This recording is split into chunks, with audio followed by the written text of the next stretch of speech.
Bai, badakigu gaitasun kognitibo guztietan gizakiok desberdinak garela, bai?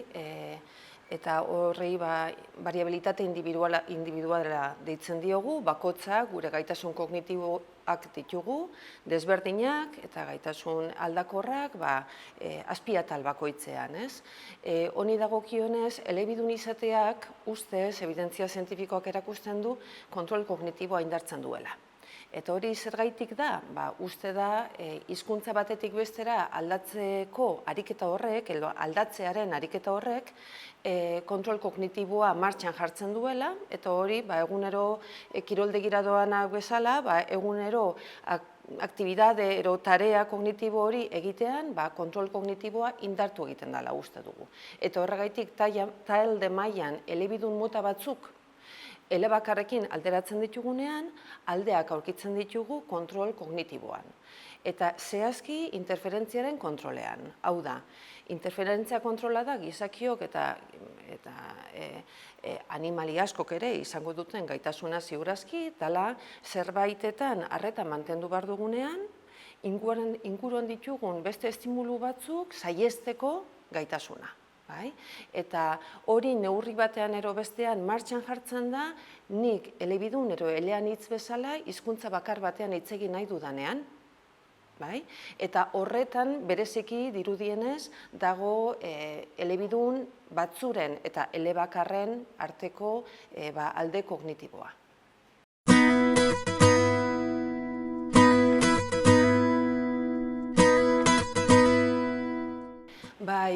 Urte asko, azkenengo 2 hamarkadetan oso eztabaida sutsuak egon dira honen inguruan, literatura zientifikoan, ebidentzia batzuk erakusten zutelako elebidunek abantaila kognitibo batzuk zituztela, eta aldiz arazo potolo bat planteatzen zen mahai gainean, dela zientzian erreplikatzeko, emaitzak erreplikatzeko zailtasunak. Horrek esan nahi du, zientzian zerbait frogatzen denean, beste ikertzaile batzuk, beste populazio batzutan, emaitza hori ezin baduzu berriro erakutsi, zerbait ez gabiltza ongi azaltzen. Eta hori dela eta eztabaida sutsuak egon dira, esan dudan bezala, elebitasunaren abantailaren alde eta kontra noski, eta azkenengo urteetan zientzian nolabaiteko korriente aldaketa bat egon da disiplina honetan, nun planteatzen den agian galdera bera txarto egiten gabiltzala, ez? Ez dela soilik etiketa moduan elebidun izateak abantaila kognitibo bat ematen didan, baizik eta elebidun mota batzuengan abantaila kognitibo bat aurkitu daitekeela. Eta horrek mahai gainean ipintzen du infakto, elebitasuna ez dela gauza homogeneo bat, oso heterogeneoa dela, ez? Ez bakarrik jabekuntza adina, kompetentzia, dominantzia, emozionalki dugun, ez? Harreman hizkuntzarekin eta beste hainbat eta hainbat faktoreren artean. Eta faktore horien artean badago bat oso garrantzitsua izan daitekena da erabilera. Ez da berdina elebidun bat, zeinek hizkuntza bat erabiltzen duen oro har, eta bestea ezagutu arren ez duen erabiltzen, eta elebidun bat, zeinek egunerokotasunean bi hizkuntza erabiltzeko ohitura eta aukera daukan, ez? Eta gure azkenengo ikerketak erakusten dute, baietz, hizkuntza erabilerak oso efektu handia daukala gaitasun kognitiboetan. Ez elebidun izate hutzak, baizik eta hizkuntzen erabilerak berak.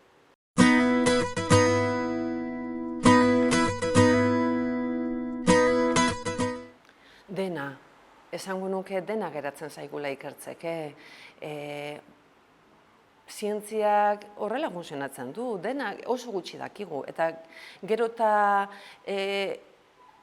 gehiago ohartu ze gutxi dakigun, gero eta galdera gehiago suertatzen dira, ez? Noski oso gutxi dakigu, oso gutxi. Dakiguna da izeberraren tontortxoa, eta ondino geratzen zaigu ikertzeko pila bat, eta gero zientzian gertatzen den bezala ez daude bakarrik galdera berriak, gero metodo berriak daude, eztabaida berriak, teknika berriak, eta guzti horiek uztartzen ahalegintzen gara zerbait ikertzeko, eta gero zerbait oso interesgarriare bada berria, dela gizarte aldatu egiten dela.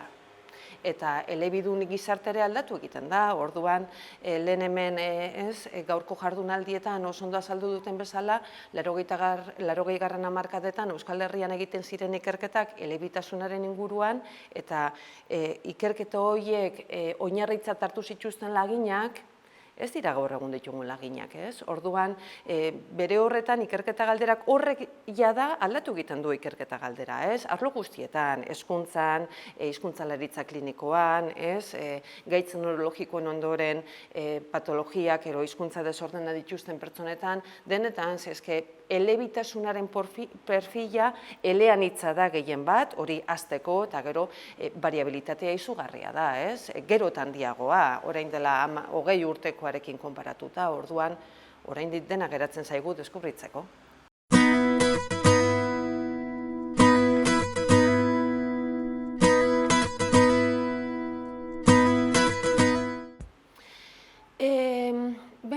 Gaur 3 zutabeko aurkezpena izango dugu. Alde batetik elebitasuna, kontrol kognitiboa, hizkuntza gutxituaren erabileraren inguruko lehenengo atal bat izango dugu. Gero hizkuntza eta sartzaroaren inguruan hitz egingo dugu, zenolako aldaketak aurkezten diren evidentziak zer iradokitzen duen, bizi zikloan zehar hizkuntza gaitasunetan ematen diren aldaketa eta alderen inguruan. Eta bukatzeko aipatuko dugu Euskal Herrian arreta handiz ikertu beharko genuken zerbait, dela nola hartatzen eta tratatzen ditugun hizkuntza patologiak. Ze orain arte, naiz eta hizkuntza asko, euskararen normalizazioa asko zabaldu den arlo askotan, osasun arloan oraindik ez da nahikoa normalizatu, eta daukagu oso gora paradogiko bat, eta hau da, evidentzia zientifikoak interbentzio klinikoaren inguruko iruzkin batzuk, eta argibide batzuk egiten dizkigu, baina gero praktika klinikoan hauek ez dira uztartzen. Eta horren inguruko azkenengo bloke bat izango dugu, zer dakigun evidentzia zientifikotik hiztun elebidunen hizkuntza patologien tratamenduaren inguruan, eta ia asumitu dezakegun, ero ontzat eman dezakegun ero ez, hizkuntza bakarraren tratamentua egitea.